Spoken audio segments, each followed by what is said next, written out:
नमस्कार, स्वागत है आपका न्यूज 18 पंजाब हरियाणा हिमाचल में। मैं हूं आपके साथ कुसुम रावत। बुलेटिन की शुरुआत एक बड़ी खबर के साथ करेंगे।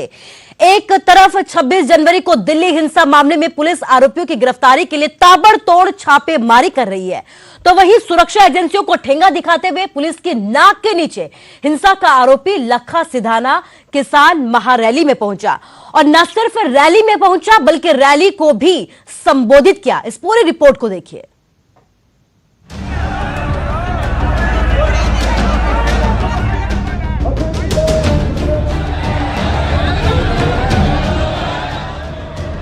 दिल्ली हिंसा के आरोपी चेहरों में सबसे अहम लखा सिधाना कानून को, प्रशासन को, सरकार को ठेंगा दिखा रहा है। सुरक्षा एजेंसियों को धत्ता बताते हुए पुलिस की नाक के नीचे हिंसा का आरोपी लखा सिधाना बठिंडा के महराज गांव में किसान महारैली में पहुंचा। लखा सिधाना पर दिल्ली पुलिस ने 1 लाख रुपए का इनाम रखा है और उसकी गिरफ्तारी के लिए दिल्ली पुलिस करीब 1 महीने से खाक छानती फिर रही।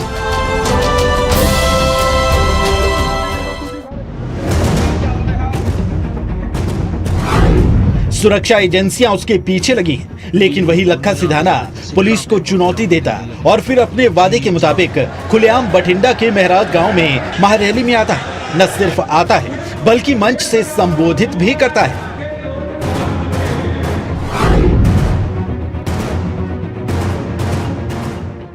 मैं दिल्ली ਨੂੰ कहना चाहना है, बेशक तू इस धरती दे जाया दे उत्ते इनाम रख रही है, फोटोआं जारी कर रही है, उन्होंने फड़ के जेलों में तुम रही है, पर ये लोग नहीं रुकणगे। हम ये लोगों के हम नहीं थमे जाने। याद रखे दिल्ली।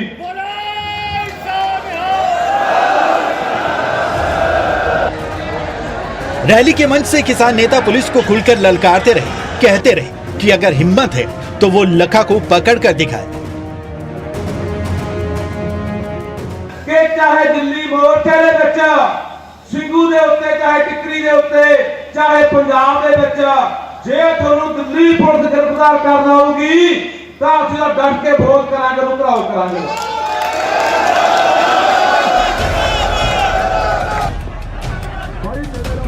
जब लखा ने खुद ये बात कही थी कि वो 23 फरवरी को होने वाली रैली में पहुंचेगा, तो फिर दिल्ली पुलिस क्या कर रही थी? क्या कर रही थी पंजाब पुलिस? क्या लखा सिधाना को शह मिल रही है? क्या लखा को संरक्षण हासिल है? अगर ऐसा है तो फिर कौन सी वो ताकत है जो लखा को कानून से बचा रही? एक इनामी आरोपी सबको ललकारते हुए भरी सभा में आकर लोगों को संबोधित करता है और फिर बड़े इत्मीनान से चला भी जाता है। ये किसकी नाकामी? या फिर सरकार, प्रशासन और दिल्ली पुलिस उसके समर्थन में जुटी भीड़ से डर गई?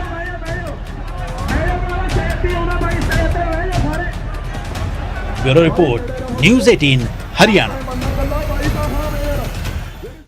तो एक तरफ बठिंडा की किसान महारैली में दिल्ली हिंसा के आरोपी दीप सिद्धू के समर्थन में आवाज बुलंद की जा रही थी, तो वहीं दूसरी तरफ दिल्ली पुलिस ने दीप सिद्धू को 30,000 कोर्ट में पेश किया, जहां से फिलहाल के लिए उसे न्यायिक हिरासत में भेज दिया गया है।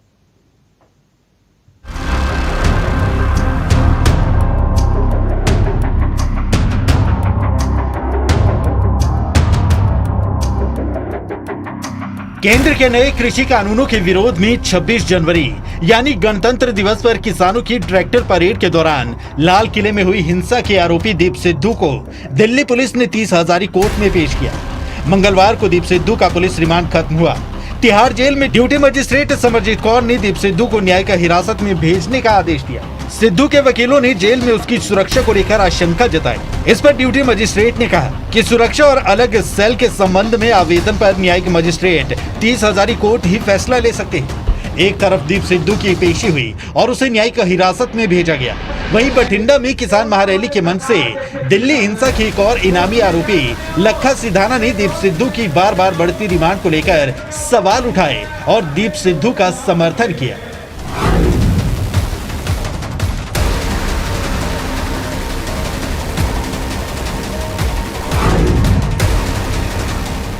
कोई घबराउण की गल की आपां नूं लोड़ नहीं हैगी। कोई गल नहीं, जदों सरकारां जिहड़ी दमनकारी नीति है सरकार की, जिहड़ी जालम सरकार की नीति है कि लोगों को दबना किवें, कुचलना किवें है, आपां देखदे हां कि दीप सिद्धू दा रमान ते रमान हो रहा है। रमान ते रमान लैके हो सकदा आउण वाले दिनां दे विच दीप नूं ਕਿਸੇ ਹੋਰ ਪਾਸੇ ਜੋੜ ਕੇ ਮਾਹੌਲ ਬਣਾਇਆ ਜਾਵੇ ਵੀ ਇਹਦਾ ਦੇਸ਼ ਤੋੜ ਰਹੇ ਸੀ, ਇਹਦਾ ਦੇਸ਼ ਧਰੋਹੀ ਨੇ, ਇਹ ਗਦਾਰ ਨੇ।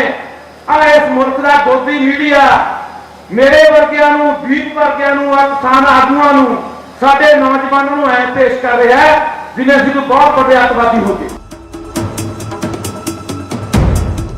बता दें कि 26 जनवरी को दिल्ली में हुई हिंसा के बाद से फरार दीप सिद्धू को दिल्ली पुलिस की स्पेशल सेल ने गिरफ्तार किया था। गणतंत्र दिवस पर लाल किले में भीड़ को उकसाने के संबंध में दर्ज एक मामले में दिल्ली पुलिस उसकी तलाश कर रही थी।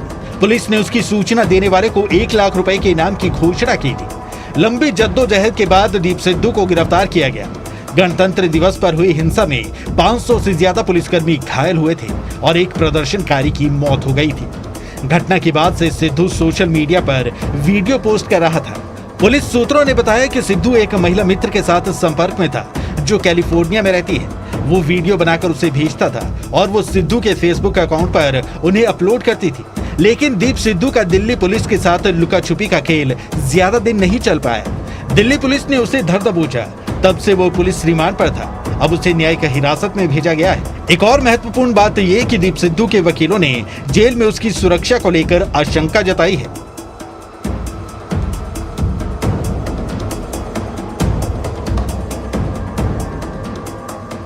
Bureau report, news 18 Haryana. और चलिए बात कोरोना की करते हैं, जिसकी एक बार फिर से वापसी हुई है। कोरोना के बढ़ते मामलों को लेकर कैप्टन सरकार ने भी एक बार फिर से सख्ती दिखाई है। कोरोना पर कैसे काबू पाया जा सके, इसके लिए सरकार ने नई गाइडलाइंस अब जारी की हैं।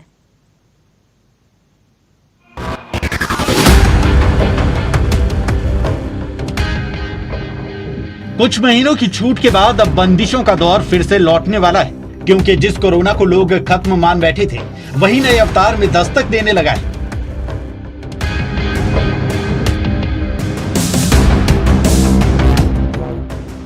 और कोरोना किसी नए स्ट्रेन की टेंशन ने कैप्टन सरकार को सूबे में सख्ती के लिए मजबूर कर दिया। मौजूदा हालात और आने वाले दिनों की समीक्षा के दौरान फैसला ये हुआ कि 1 मार्च से पंजाब में नई हिदायतें लागू होंगी।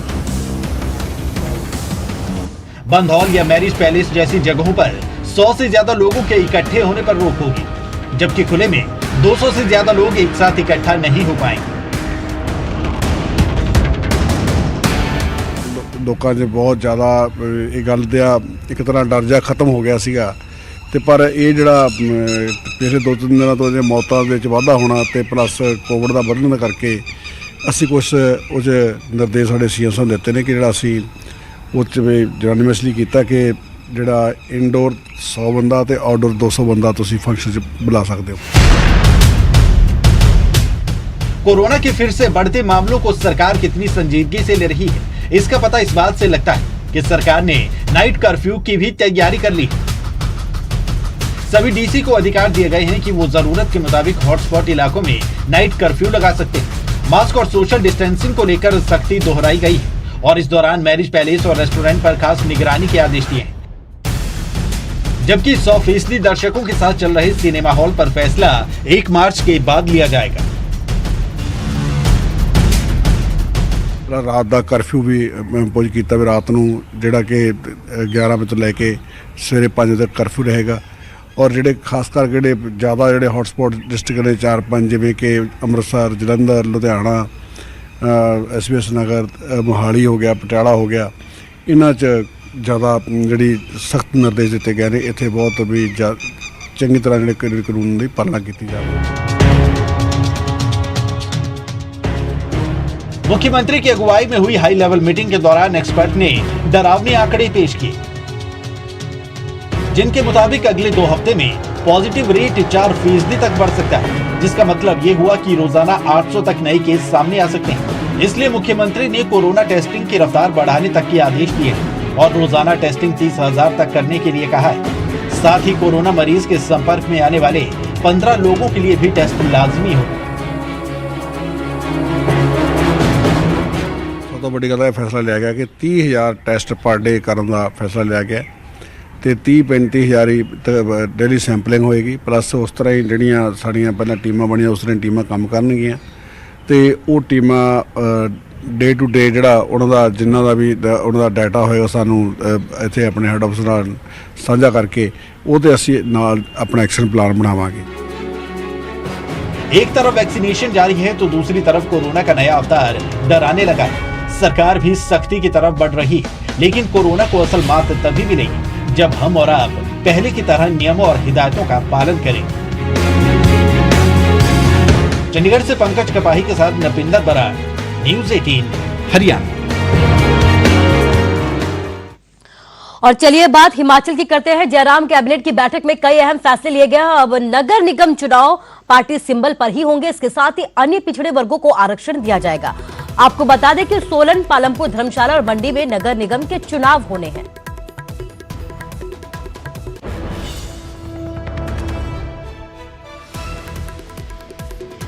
और खबर पर ज्यादा जानकारी के लिए हमारे संवाददाता रणबीर सिंह शिमला से हमारे साथ लाइव जुड़ गए। रणबीर, आपसे ये जानना चाहूंगी कि नगर निगम के चुनाव होने और इन्हीं चुनावों की तैयारियों को लेकर पार्टी की तरफ से मंथन किया गया है। कैबिनेट की बैठक भी हुई थी, तो और कुछ क्या तैयारियां चुनावों की तैयारियों को लेकर? जी हाँ, देखिए, इस बात के कयास लगाए जा रहे थे कि जो नए नगर निगम बने हैं हिमाचल में, अब कुल शिमला समेत जो है कुल नगर निगमों की बात करें तो 5 नगर निगम है। सोलन है, मंडी है, पालमपुर है। और यहाँ पर जो जिस तरह से जो चुनाव होने हैं, तो ये कयास पहले से लगाए जा रहे थे कि जिस तरह से जो दूसरे सियासी दल है, कांग्रेस की बात करें, माकपा की बात करें, वो ये मांग कर रहे थे कि पार्टी सिंबल पर ही जो है चुनाव होने चाहिए, क्योंकि आरोप ये लगाए जा रहे थे कि जिस तरह से पंचायत चुनावों में आरोप लगाया दोनों दलों ने, जो भाजपा है उस पर आरोप लगाया कि उनका जो जनादेश को है उसको छीनने का प्रयास किया जा रहा है। लेकिन यहाँ पर एक और स्थिति, अगर सियासत की बात करें तो कहीं ना कहीं भाजपा को भी ये लग रहा है कि शायद इससे जो है फायदा होगा, क्योंकि अभी कुछ ही दिनों पहले जो है पंचायती राज संस्थाओं के चुनाव हुए हैं, तो बहुत सारी जगहों पर जो है पार्टी को फायदा हुआ है।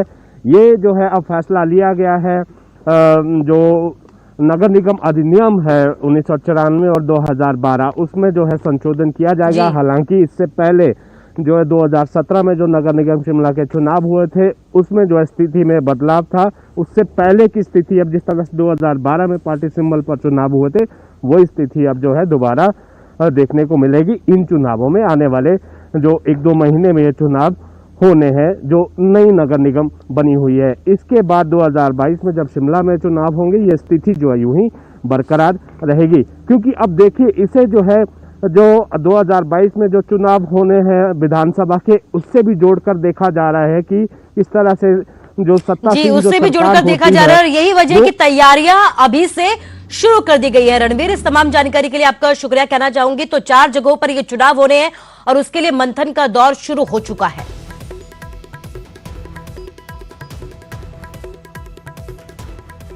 और अब बात मौसम की करते हैं। हिमाचल में मौसम ने अचानक से करवट ले ली है। मनाली और आसपास के इलाकों में बर्फबारी का दौर शुरू हो गया है और तापमान में भी अचानक से गिरावट आ गई है। वहीं पर्यटन कारोबार से जुड़े कारोबारियों के चेहरे अब खिल गए हैं। मौसम विभाग का यह कहना है कि आने वाले दिनों में घाटी में अच्छी बर्फबारी होने की संभावना है। मनाली प्रशासन ने लोगों से यह अपील भी की है कि ऊंचाई वाले क्षेत्रों से फिलहाल के लिए परहेज करें।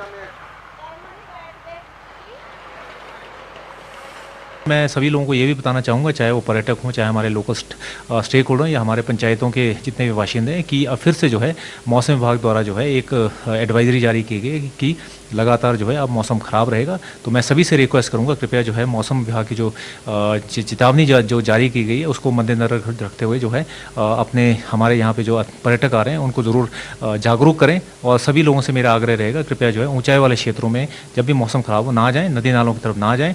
और अभी ये भी मैं बताना चाहूँगा कि अटल टनल और जो गुलाबा की तरफ जो पर्यटकों की मूवमेंट रहेगी वो भी मौसम के ऊपर निर्भर रहेगी। अगर मौसम ख़राब होता तो तुरंत जो है वो मूवमेंट जो है बंद कर दी जाएगी।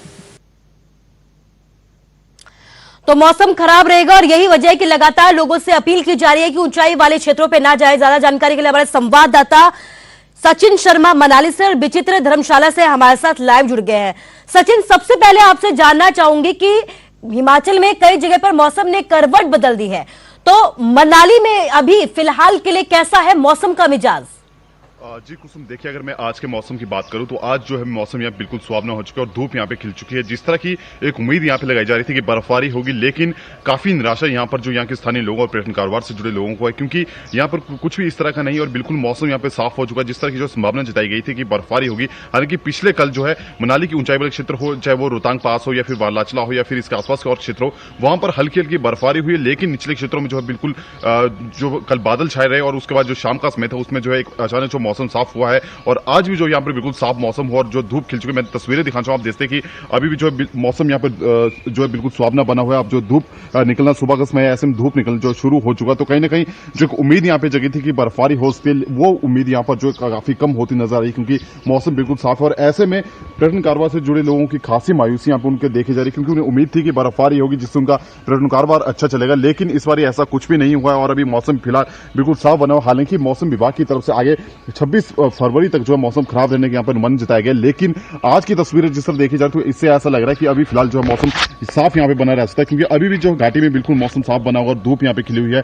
तो इसके साथ ही जो है प्रशासन की तरफ से अगर मैं बात करूं, प्रशासन की तरफ से फिलहाल जो यहाँ पर अलर्ट जारी किया गया है कि और कहा गया है कि लोग जो खराब मौसम के दौरान जो है ऊपरी क्षेत्रों का रुख ना करें। इसी के चलते जो है अटल टनल रोहतांग को भी जो यहाँ पर जो है बंद किया है, लेकिन अगर मौसम ऐसा सुहावना बना रहता है और मौसम साफ रहता है तो हो सकता है कि प्रशासन एक बार फिर से जो अटल टनल रोहतांग को जो है पर्यटकों के लिए खोल दे और इसके साथ जो दूसरे पर्यटन स्थल थे जो जिन्हें जो है खराब मौसम के कारण जो बंद किया गया था उन्हें भी जो यहाँ पे खोला जा सकता है। लेकिन फिलहाल जो ये कुछ मायूसी यहाँ पे जरूर है, क्योंकि मौसम जो है अभी फिलहाल साफ यहाँ पे बना हुआ मौसम देखी जा रही है बिल्कुल, क्योंकि बर्फबारी नहीं हुई है। अलर्ट के बावजूद यहाँ पर बर्फबारी फिलहाल के लिए देखी नहीं जा रही है।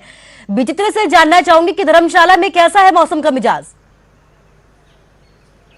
देखिए कुसुम, मैं बता दूं आपको कि आज जो मौसम है वो अमूमन जो है वो साफ है, यानी कांगड़ा घाटी में हालांकि सुबह के वक्त जो है वो बादल छाए हुए थे, लेकिन अभी फिलहाल जो है मौसम पूरी तरह से साफ हो चुका है। हाँ, धौलेधार के ऊपर जो है वो हल्के बादल जो है वो देखे जा रहे हैं और जो पहाड़ी इलाके हैं वहां भी बादल जो है वो देखे जा रहे हैं। जिस तरह से मौसम विभाग ने अलर्ट जारी किया, मैं तस्वीरें भी साझा करना चाहूंगा बात की। देखिए कि इस वक्त जो है वो सूरज देवता के दर्शन जो है हमारे दर्शक सीधे तौर पर कर सकते हैं कांगड़ा घाटी में, कि सूरज देवता जो है वो निकला है। हालांकि 2 दिनों से जो है वो सूरज देवता के दर्शन कांगड़ा घाटी के लोगों को नहीं हुए हैं और आज जो है वो एक बार फिर से जो है वो सूरज देवता के दर्शन जो है वो लोगों को हो रहे हैं। हालांकि मौसम विभाग ने तो अलर्ट जारी किया हुआ था कि अगले 1 हफ्ते तक जो है वो मौसम खराब रहने वाला है और इनफैक्ट जो जिला प्रशासन है उनकी ओर से भी एहतियात बरतने के लिए कहा गया था। जितने भी पर्यटक जो है वो आजकल यहाँ पर आ रहे हैं, जो पर्यटन नगरी धर्मशाला के अलग अलग जो पर्यटन क्षेत्र है वहां पर जा रहे हैं, उनको भी एहतियात बरतने के लिए कहा गया था और खासतौर पर त्रिउंड, इंद्रहार, खड़ौता और जो ऊपर के इलाके हैं वहां पर जाने के लिए मनाही थी कि वहां पे वो ना जाएं, क्योंकि वहां पर अभी भी बर्फ जो है वो जमी हुई है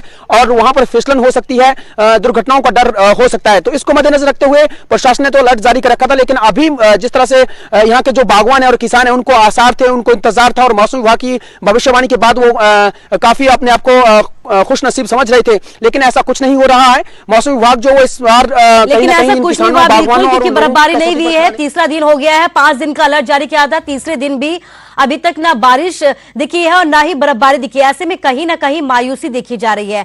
बावजूद इसके प्रशासन की तरफ से लगातार अलर्ट जारी किया गया है कि आप ऊपरी वाले क्षेत्रों पर ना जाएं।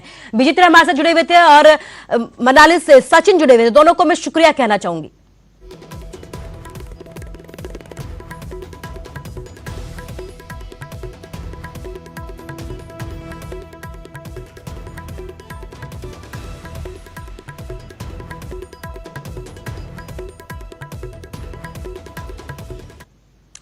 तो वहीं कोविड-19 महामारी ने परस्पर निर्भरता की भावना को सुदृढ़ किया है, जिससे कि पूरा देश इस विपत्ति का एकजुट होकर मुकाबला कर सके। वैक्सीनेशन के ऐलान के बाद ये जरूरत है कि हम सभी अपना सर्वश्रेष्ठ योगदान दें, जिससे हम एक साथ इस वायरस को हराने की तरफ अपने कदमों को आगे बढ़ा सके। और नेटवर्क 18 इस मुहिम में हर कदम पर आपके साथ होगा। जब तक सभी सुरक्षित नहीं होते तब तक कोई सुरक्षित नहीं होगा। इसी सोच के आधार पर हमारे कैंपेन संजीवनी का लक्ष्य ये सुनिश्चित करना है कि वैक्सीन पाना सभी भारतीयों का समान अधिकार है।